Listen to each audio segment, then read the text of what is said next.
뇌는 시각이나 청각 같은 정보 처리, 운동 조절, 의사결정이라는 중요한 일을 가능케 하는 기관입니다. 뇌가 있기에 동물들은 양육을 하고 사냥을 하고 협동하며 도망치기도 합니다. 그런데 여기 미생물 현미경으로 보면 뇌는커녕 신경세포조차 없습니다. 대체 얘네는 뇌도 없으면서 어떻게 사냥하고 도망가고 의사결정을 할까요?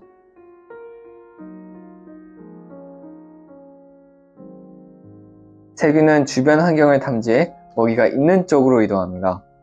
집신벌레 같은 단세포 생물은 선모라는 털이 세포막에 나와 있는데 그 선모를 움직여 방향을 바꾸고 또 독성 물질을 만나면 갑자기 뒤로 후진해 도망가기도 합니다.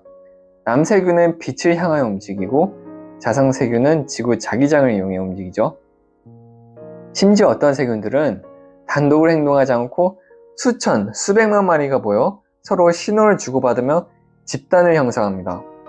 이걸 우리는 이제 바이오필름이라고 부르는데 이게 마치 미생물은 단순히 반응하는 수준을 넘어서 꼭 상황에 따라 선택하는 것처럼 보이는 행동을 합니다. 그렇다면 뇌도 신경도 없는 이 미생물들은 어떻게 의사결정을 할 수 있을까? 그것은 바로 단백질 네트워크가 있는데요. 세포 속 단백질들은 단순히 화학 반응을 매개하는 것에 그치지 않고 이게 마치 컴퓨터 프로그램처럼 특정 규칙에 따라 작동한다.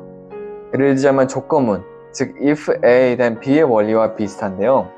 집신벌레의 사례로 보겠습니다. 먹이에서 나온 화학 신호가 세포막에 닿으면 세포막에 칼슘 이온 채널 단백질이 열리고 칼슘 이온이 세포 내부로 유입됩니다. 이 신호는 선모의 박동 패턴을 바꾸어 집신벌레가 전진하도록 만드는 거죠. 결국 규칙을 이렇게 정리할 수 있는데요. if 먹이 신호, then 전진. 좀 더 정확한 규칙은 이제 다음과 같습니다.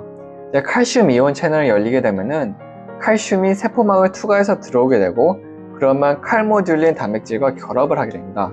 그러면 이 결합체가 다이네인의 조절 단백질의 결합을 또 해가지고 이 다이네인의 ATPase 활성이 증가하게 됩니다. 그러면 이제 이 다이네인이 좀 더 활동을 많이 하게 되면은 선모가 좀 더 빠르게 운동을 할 수가 있게 됩니다. 자, 반대로 그 독성 물질을 만나면 어떻게 될까요? 이번에는 칼륨 이온 채널이 열리게 되는데 그러면 세포 전이가 변하면서 또 선모가 반대로 움직입니다. 결과적으로 집신벌레는 빠르게 후진하게 됩니다. 결국 if 독성 신호, then 후진, 이것이 바로 단백질 알고리즘의 기본 원리입니다. 하지만 이제 실제 환경은 훨씬 복잡한데요. 먹이 신호와 독성 신호가 동시에 들어온다.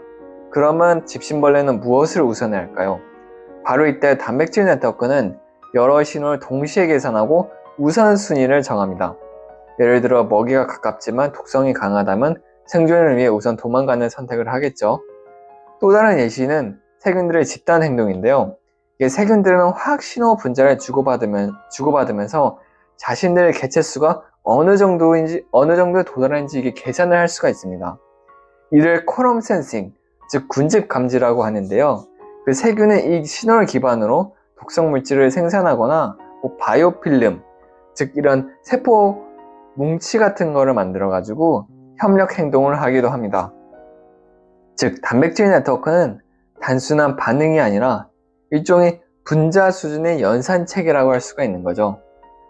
자, 오늘은 이렇게 미생물들이 어떻게 이런 뇌나 신경세포가 없는데도 불구하고 복잡한 그런 행동을 할 수 있는지에 대해서 알아보았는데요. 이런 식으로 저희 채널은 왜 혹은 어떻게라는 질문에 대한 답을 그리고 그 질문을 소개하는 유튜브 영상을 계속 올리게 될 것입니다.